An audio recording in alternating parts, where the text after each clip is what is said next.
Hello दोस्तों, मैं आपका दोस्त अभिषेक और आज मैं आपके लिए लाया हूँ भगवान विष्णु जी और श्री नारद जी के बीच का संवाद, जिसमें भगवान विष्णु जी ने बताया कि उनका प्रिय भक्त कौन है। वीडियो शुरू करने से पहले अपने अभी तक चैनल को सब्सक्राइब नहीं किया है तो कर ले। चलिए शुरू करते हैं आज की वीडियो।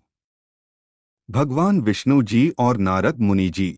एक बार नारद मुनि जी ने भगवान विष्णु जी से पूछा, हे भगवान, आपका इस समय सबसे प्रिय भगत कौन है। अब विष्णु तो भगवान है, सो झट से समझ गए अपने भगत नारद मुनि की बात और मुस्कुराकर बोले, मेरा सबसे प्रिय भगत उस गांव का एक मामूली किसान है। यह सुनकर नारद मुनि जी थोड़ा निराश हुए और फिर से एक प्रश्न किया, हे भगवान, आपका बड़ा भगत तो मैं हूँ, तो फिर सबसे प्रिय क्यों नहीं। भगवान विष्णु जी ने नारद मुनि जी से कहा, इसका जवाब तो तुम खुद ही दोगे। जाओ, एक दिन उसके घर रहो और फिर सारी बात बताना। नारद मुनि जी सुबह सवेरे मुंह अंधेर उस किसान के घर पहुंच गए। देखा अभी अभी किसान जागा है और उसने अब से पहले अपने जानवरों को चारा वगैरह दिया, फिर मुंह हाथ धो दैनिक कार्यों से निवृत्त हुआ। जल्दी जल्दी भगवान का नाम लिया, रूखी सूखी रोटी खाकर जल्दी जल्दी अपने खेतों पर चला गया। सारा दिन खेतों में काम किया और शाम को वापस घर आया। जानवरों को अपनी अपनी जगह बांधा, उन्हें चारा पानी डाला, हाथ पांव धोए,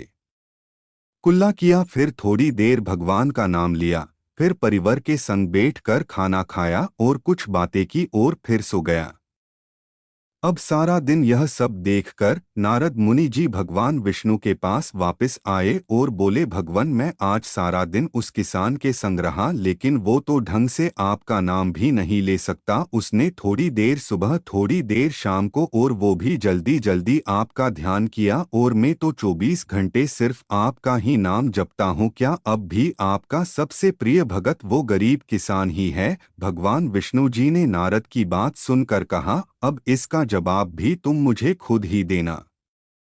और भगवान विष्णु जी ने एक कलश अमृत से भरा नारद मुनि को थमाया और बोले, इस कलश को लेकर तुम तीनों लोकों की परिक्रमा करके आओ, लेकिन ध्यान रहे अगर एक बूंद भी अमृत नीचे गिरा तो तुम्हारी सारी भक्ति और पुण्य नष्ट हो जाएंगे। नारद मुनि तीनों लोकों की परिक्रमा करके जब भगवान विष्णु के पास वापस आए तो खुश होकर बोले, भगवान, मैंने एक बूंद भी अमृत नीचे नहीं गिरने दिया। विष्णु भगवान ने पूछा, और इस दौरान तुमने मेरा नाम कितनी बार लिया, मेरा स्मरण कितनी बार किया। तो नारद बोले, अरे भगवान जी, मेरा तो सारा ध्यान इस अमृत पर था, फिर आपका ध्यान कैसे करता। भगवान विष्णु ने कहा, हे नारद, देखो उस किसान को वो अपना कर्म करते हुए भी नियमित रूप से मेरा स्मरण करता है, क्योंकि जो अपना कर्म करते हुए भी मेरा जाप करे वो ही मेरा सबसे प्रिय भगत हुआ। तुम तो सार दिन खाली बैठे ही जप करते हो, और जब तुम्हें कर्म दिया तो मेरे लिए तुम्हारे पास समय ही नहीं था।